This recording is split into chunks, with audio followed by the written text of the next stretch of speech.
que anàvem per romançó, no? Després ve la cara B, que comença amb una cançó que també podria ser com una intro de l'àlbum, no? Perquè és Preparem-nos pel viatge, no? Sí. Quina és? Que és... Et poso un compromís, perdona. No, espera, que t'ho dic. És que també m'ho fiqueu complicat amb els noms. Ja, tio. Cabron. És la... Espera,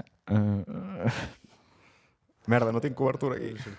Desorientació, pot ser? No, és de sobretaula. Lucidesa és una sobretaula de diumenge.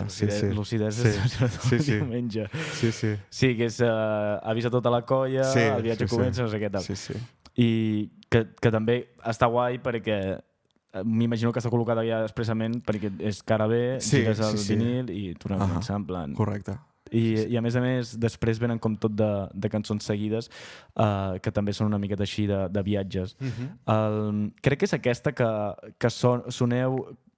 Diria que és aquesta, que és la que soneu més Black Sabbath, pot ser? Pot ser, sí. La part aquell que hi ha com un interludi amb un solo de cinta. Sí, i guitarres així una miqueta fosques. Sí.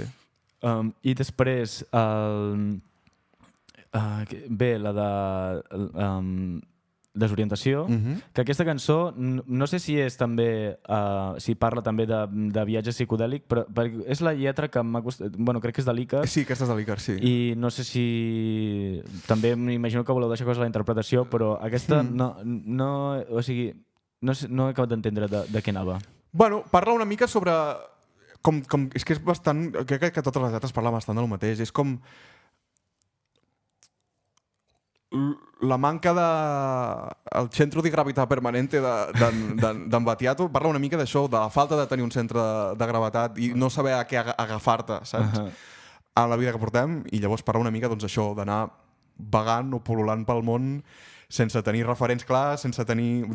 D'alguna forma crec que és la cançó que més explícitament parla de la postmodernitat, de la fi del segle XX amb els ideals i les assegurances de vida que hi havia llavors, i parla una mica de navegar a lo desconocido, una mica, sí. Sí, perquè tenen com un punt de... aquesta i la següent, que és de desig i rebuig i al mig, a la que cantes tu, que tenen com... tenen un rotllo psicodèlic, però hi ha un punt més fosc en les lletres, no? Sí. Fins i tot aquesta podria ser que fos com una miqueta no un mal viatge, però com un viatge que després ja no torna a ser el mateix, no? Bueno, sí. Mira, de fet, la referència a aquesta cançó era el Sympathy for the Devil dels Rollings, d'una conversa entre el diable i tu. I parla una mica de sentir... Parla de la ressaca dura de dir, merda, tio, vaig fer ahir, saps? És una mica aquesta la referència. Ara que dius del Rolling, a la cançó de l'EP feu el riff de Satisfaction. Mira, t'ho prometo que això no va ser buscat, tio. I quan ho vam tenir gravat, tio, si això és Satisfaction. No va ser intencionat, això, Però sí, va quedar allà, tio. Ja va quedar allà. No es pot donar compte? No, tio, no, t'ho prometo que no. Com pot ser? La més evident i a la cara, No, t'ho prometo que no. Sí. Vale, ok. Bueno, jo pensava que era com, vaya morats, o sigui, s'ha puto riff de Satisfaction i els ha sudat olímpicament. I efectivament ens la va sudar olímpicament perquè ho vam deixar-ho, però sí, no va ser buscat aquesta. Vale, això sí que no ho esperava. I després a Rebuig i Desig hi ha uns... mola molt aquesta també, perquè feu una cosa... De fet, en aquestes dues, feu una cosa que crec que és bastant complicat d'executar i que no quedi com pretensiós, que és... feu els vostres clàssics breakdowns instrumentals on la cançó canvia, però després hi ha com un poema que recita l'Icar, parlat al mig de la cançó, i tu menges amb patates, saps què vull dir? És com... Perquè també, òbviament, vens de tot el puto àlbum i és el rotllo i és com psicodèlic tot i mola, però... jo no sé, realment m'ha costat com diverses vegades pensar-ho de cop, dir com, tio, estan fent això i sona guai, saps? I t'escoltes i mola, i és lo típic que, bueno, no sé, jo m'imagino que tindria com, em costaria de dir, vale, sí, fem-ho, saps? Perquè, no sé. Pot arribar a... És veritat, tio, no ho havia pensat mai, i és veritat que pot arribar a quedar pretensiós, però també és veritat que penso que va sortir bastant natural i crec que no hi queda al final. No sé per què, ben bé. No queda. Però va quedar prou natural. Bueno, perquè jo crec que és això, és com el... Bueno, és el que et deia abans. Crec que l'àlbum està fet d'una manera que és com... es nota que us mola el que feu i que us agrada la música i us agrada aquest rotllo, l'enteneu molt bé, i no sé, simplement és com està fet perquè està guapo i ja està, i endavant, saps? Passa, no us esteu com... No li doneu masses voltes, no? No. Sí. I després d'aquesta... I al final ja entren tot de béns, també. Que sí, això és 100% amb Vicente. O sigui, això és marca de la casa Vicente Macià. Que... Si podeu, escolteu el que té com el seu projecte en solitari, en Pick Me, perquè són uns discassos, tio, impressionants. I això és bastant propi d'en Vicente. I com ho vau fer, això? Com ho vau gravar? Doncs això vam gravar-ho amb un trompetista que ara em disculparà, però no recordo com es diu.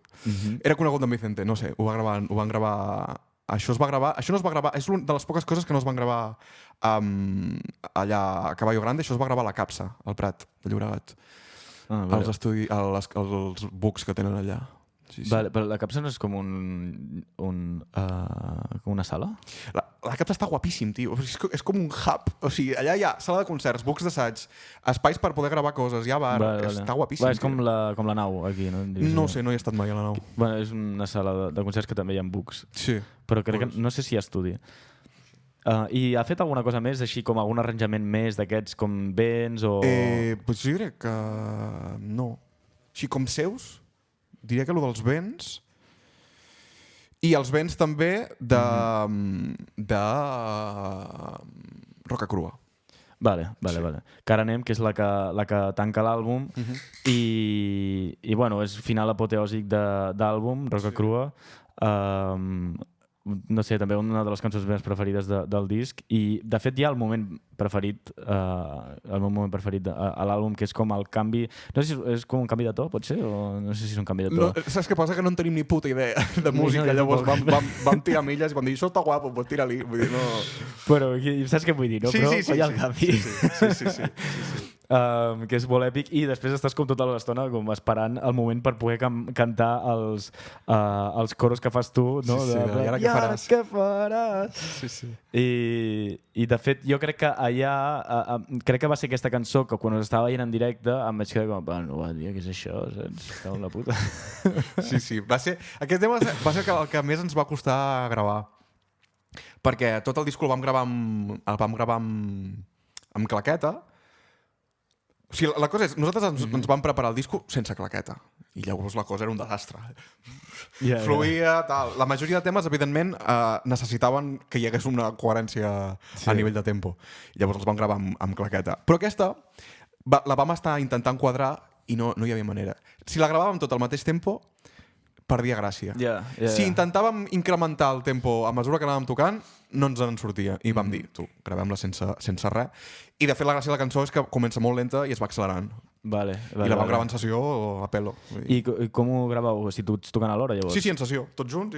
Vale. I les altres que fèieu capes en plan bateria? Sí, vam gravar primer bateria, després baix, bueno, els típics. Vale. Ja ves. Pues me la tornaré a escoltar pensant en això. I bueno, no sé, és que és final molt èpic, la veritat, i un àlbum molt rodó, jo crec, que heu fet. I no sé, en The Rock, vull dir, a veure, què estem fent? Bueno, no sé. És broma, que me la suda en The Rock, però jo què sé, com que ara ha sortit. És que avui he vist alguna de The Rock i us fa gràcia.